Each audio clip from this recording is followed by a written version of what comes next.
This week, why the orgy on our face is in danger, sponge hat fluffy crabs, big boy bacteria, sending rockets from Arnhem Land, and bad news for Vape Nation.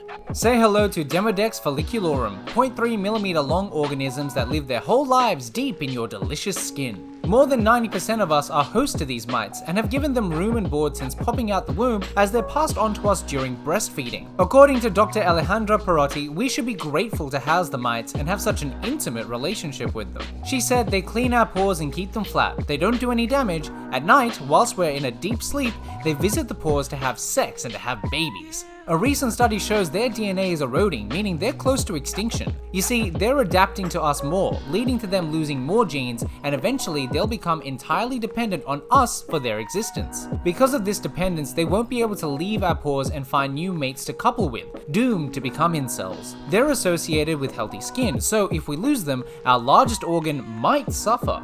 This is a sponge hat fluffy crab, and it's been discovered in Western Australia. The new species is actually called Lamacdromia beagle, belonging to the Dromidae family, commonly known as sponge crabs. The crustaceans in this family are pretty handy with their claws, trimming sea sponges and ascidians, animals including sea squirts, down to size to wear them as hats. The hats continue to grow, molding to the shape of the crab's back, but will never attach. It just snugly sits atop the crab's crown. The hats aren't just a fuzzy accessory though, they help the crabs camouflage and avoid predators like octopuses. They can also provide a chemical deterrent, as some of the compounds the sponges produce are very noxious. It's not clear why this species is so damn fluffy though. The hair doesn't help with holding their hats down, but their extra fluffy legs may make their outlines more obscured.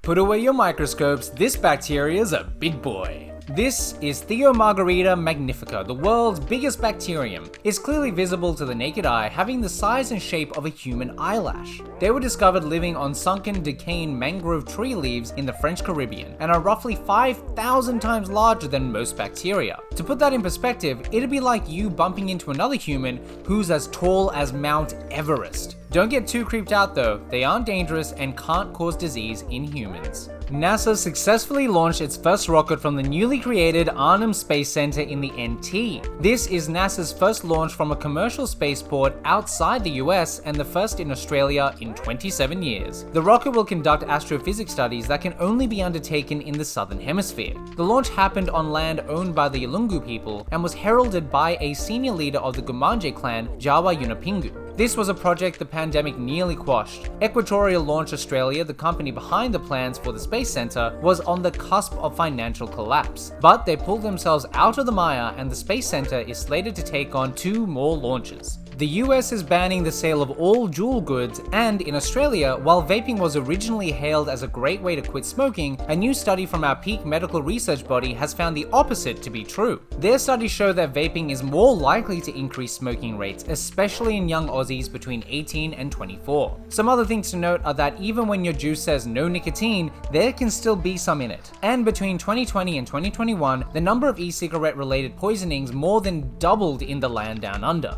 Also, as an FYI, big tobacco companies are working behind the scenes to relax laws and increase the use of e-cigarettes. So, what are your thoughts on vaping? Harmless fun or a real problem for young people? That's all for this week. Don't forget our 4-week live and online course, The Story of Our Universe, starts on Tuesday, July 5th. Enroll today to learn from Professor Alan Duffy, the director of the Space Technology and Industry Institute. Just visit thinkinc.org.au. See you next time.